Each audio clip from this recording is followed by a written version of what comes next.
তুই এখন পর্যন্ত একটা গার্লফ্রেন্ড জোগাড় করতে পারলি না? কি করি করবো বল, একটা মেয়েও তো পছন্দ হচ্ছে না। এখনকার মেয়েগুলো সব মেকআপ সুন্দরী। মনের মতো মেয়ে যদি একটা পেয়ে গেছি। কি পেয়ে গেছিস? প্রেম করার মতো একটা মেয়ে পেয়ে গেছি। কোথায় রে?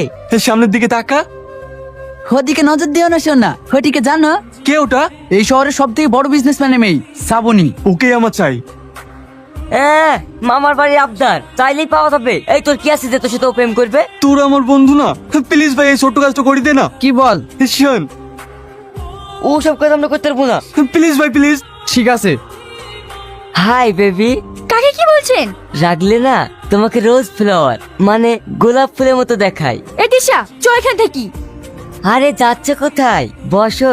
কি ব্যাপার, মেয়েগুলোকে এভাবে ডিস্টার্ব করছিস কেন? আর এখানে এসে পাশে দাদাগিরি দেখাবিনি। চল চল এখান থেকে।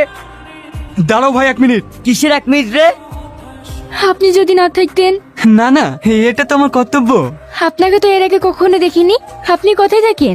আমি এখানে হোস্টেলে থেকে পড়াশোনা করি। আপনি হোস্টেলে থাকেন? কি করব বলেন, বাবা মা আমেরিকায় থাকে, তাই আমি এখান থেকে পড়াশোনা করি। কাল একটু দেখা করতে পারবে?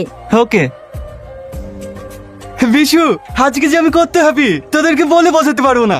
চলো নয়ও খুঁজছি। এই আমার চুলটা মেরে কি করেছি দেখতেনি? সরি ভাই, কিছু মনে করিসনি। রিয়েলিস্টিক টানার জন্য একটু বেশি লেগে গেছে। আমাদের কাছে দুমদাম করে মারলি, তোর ওদিককার খবর কি? খবর ভালো, কিন্তু একটা সমস্যায় পড়ে গেছি। ভাই তোরা সবাই মিলে আমাকে 1000-5 টাকা দে না। ও আমাকে ক্যাফেতে যেতে বলেছে। আব্বা টাকা পাঠালেই তোদেরকে দিয়ে দেবো। আরেকবার 2000 টাকা দিয়েছি, এখন পর্যন্ত দিয়েছি। আমি কিন্তু 1 টাকাও দিতে পারবো না। প্লিজ ভাই, না হলে সব প্ল্যান মাটি হয়ে যাবে।